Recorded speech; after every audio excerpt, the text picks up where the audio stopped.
es el Día Internacional para la Reducción de Riesgos de Desastres y lo importante de la información y de estar advertidos de cómo actuar ante esos desastres. A veces sentimos que las cosas no nos llegan a Uruguay, que como decía Mafalda, el mundo está tan lejos. Sin embargo, muchos de esos desastres pueden llegar y tenemos que estar informados de cómo actuar. Por ese motivo estamos recibiendo con enorme placer a Sergio Rico, que es el director del SINAE. Hola, ¿cómo estás? Bienvenido. Buen día a todos. Que además viene acompañado por Raúl Salazar, que es el jefe de la Oficina de Naciones Unidas para la Reducción de Riesgos de Desastres. Bienvenido. Muy buenos días. Un gusto recibirlo. Bueno, Sergio, nosotros vivimos en una penillanura suavemente ondulada, donde no había situaciones extremas, así nos decían en la escuela. Y eso ha cambiado. Sí, ha cambiado y como tú bien decías, tenemos ese concepto que en Uruguay nunca pasa nada y eso va cambiando. O sea imprudencia del hombre o producto del cambio climático, ambos factores están influyendo para que día a día se vean algunos eventos adversos, vamos a llamarles en el Uruguay. No son tanto catástrofes como tienen otros países, como el último huracán Julia en América Central, pero sí tenemos algunos problemas en el país que creo que de a poco vamos creando conciencia, sensibilizando a la población, a la actividad pública, privada, de que hay que prevenir. Que a veces se ven agravados esos fenómenos por no estar preparados, ¿no? Porque uno dice los huracanes, por ejemplo, en el Caribe, donde todos los años están preparados y saben que viene la temporada. Que quizás al lado del tornado de Dolores no son nada, pero el tema es que agarró a Dolores sin estar preparado, ¿no? ¿Qué es un desastre? ¿Cuáles son las definiciones de desastre? Bueno, en principio, desastres, digamos, son las situaciones que enfrentan en general las sociedades frente a una amenaza, ¿no? Una amenaza, hay algo muy claro, la amenaza no tiene por qué ser un desastre o derivar un desastre, como bien dices, si es que existe este proceso de preparación. Y las amenazas son de distinto tipo, no solamente, por ejemplo, amenazas naturales, estamos saliendo de una amenaza que se denomina biológica, ¿no? El tema de COVID. Hay amenazas también que son inducidas por el ser humano, entonces también hay un concepto amplio que está detrás de todo esto.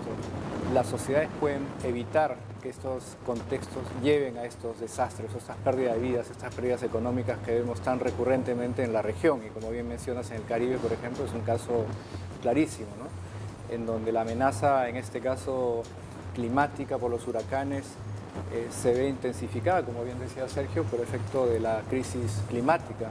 Y esto va a ser más intenso y más recurrente. Actualmente las predicciones señalan que los desastres hacia el 2030 van a aumentar en cerca del 40% por efecto justamente de este contexto climático y definitivamente tiene impacto para toda la región y para Uruguay también. El tema de las sequías, el tema de las inundaciones, bien aparejado justamente con este tema de incremento climático. Nuevamente, las sociedades pueden prepararse para esto. Las amenazas están y todo el tiempo nos rodean, pero no necesariamente tienen que transformarse en pérdida de vidas, pérdidas económicas y retraso en el desarrollo. Estaba pensando que inclusive a veces no le damos demasiada importancia a las medidas de prevención.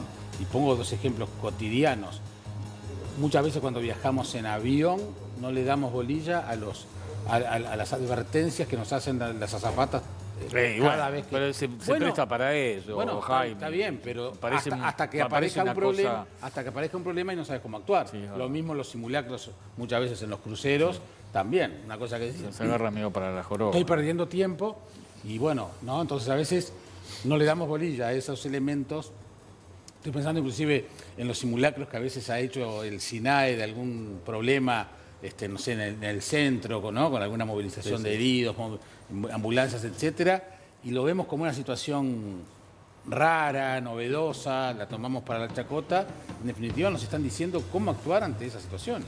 Nosotros apuntamos mucho desde la dirección a la prevención.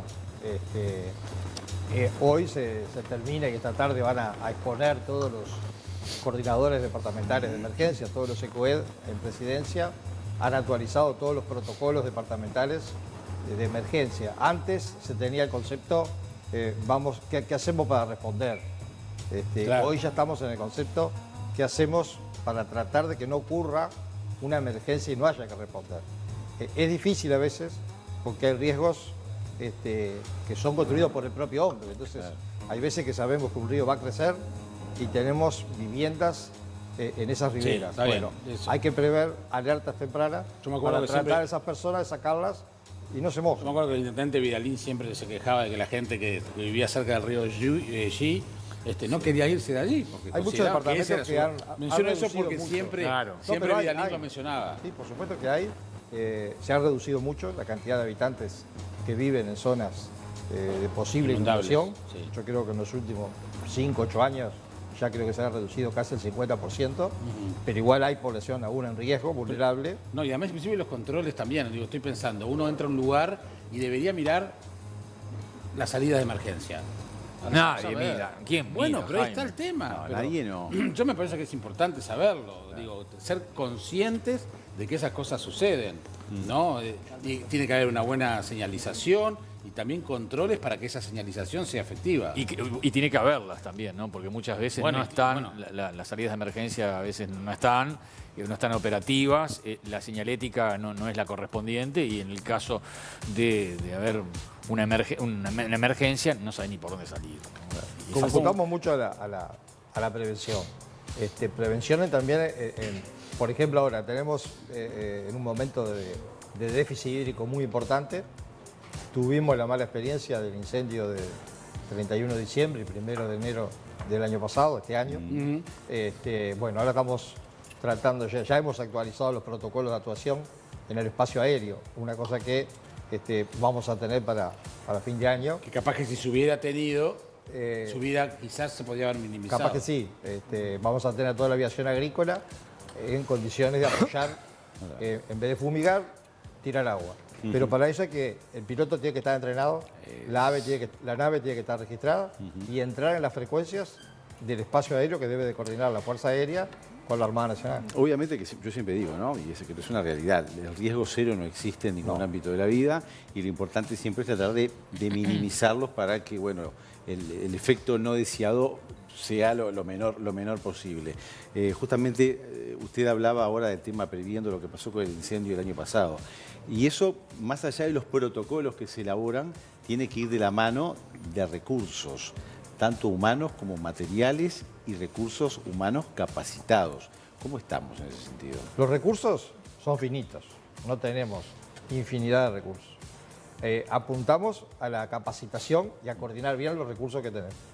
La Dirección Nacional de Bomberos, con nuestro apoyo, ha realizado varios cursos en todo el tema de cómo atacar incendios, pero también en cómo manejar un comando de incidentes único, que a veces es el lugar más neurálgico, que se arrima mucha gente que no tiene que estar ahí, quiénes son los que tienen que dar las directivas para coordinar todo ese comando único.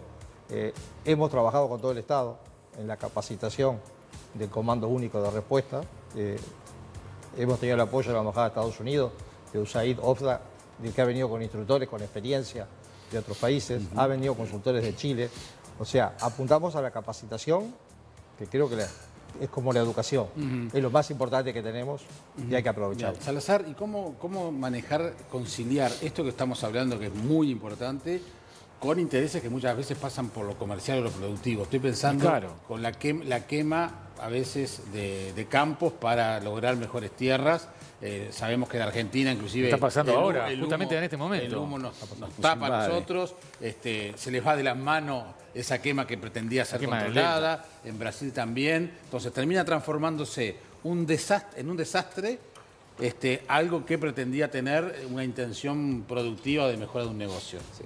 Bueno, en principio, si uno mira lo que son los desastres tienen un impacto por igual en todos los estados, incluyendo el sector privado, ¿no? Y creo que en el tema del sector privado es cada vez más creciente la conciencia de que los desastres tienen un impacto directo sobre la producción, sobre el empleo y la posición de una misma empresa. Entonces, la pregunta es, ¿qué tanto se puede integrar este conocimiento dentro de las decisiones de inversión, por ejemplo, o las decisiones de acción de un sector productivo? Mencionan los incendios. Bueno, sí, efectivamente puede ser que sirva para limpiar un área, pero en el largo plazo puede tener un impacto. Impacto en producción, en pérdida de empleo, pérdida inclusive de legitimidad por parte pública. Ha visto que muchas veces las acciones empresariales pueden tener un impacto negativo si es que no se toma en cierta medida consideración. Tal cual.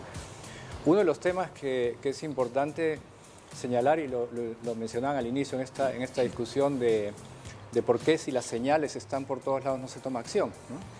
Y esto es muy claro justamente en este día, el día 13 de octubre, se celebra el Día Internacional para la Reducción de Riesgo de Desastres. La Asamblea General lo celebra, es una decisión de la Asamblea General de Naciones Unidas, y el día de hoy el tema es el tema de las alertas tempranas. Y solamente para darle un dato, ¿no? Actualmente, siendo tan evidente la crisis climática, el impacto de los desastres, solamente la mitad de los países del mundo cuentan con sistemas de alerta temprana, y menos aún de sistemas de alerta temprana multiamenaza. Y si uno mira los países que mencionaba el Caribe, que recurrentemente están afectados por estos desastres, solamente 1/3 de los países que son estos pequeños estados insulares cuentan con estos sistemas. Entonces hay una brecha importante todavía que cubrir, una brecha importante que se cubre, en cierto modo también, por relevar y llamar la atención de que es necesario aumentar la ambición, ¿no? De qué podemos hacer para evitar que estos desastres se transformen, las amenazas se transformen en desastres, y cómo podemos traer también a ese proceso el conocimiento que existe actualmente, lo que se ha desarrollado en tecnología, en conocimiento, para mejorar la capacidad de los países para que no haya un impacto climático o desastres por origen climático. Y esa es la aspiración que la Asamblea General está poniendo hoy, que hacia el 2030 no hayan desastres por origen climático. Y los desastres nuevamente se pueden evitar, las amenazas no tienen que ser desastres. Muchas gracias por venir a ambos. Gracias. Muchas gracias a Que ustedes. pasen bien.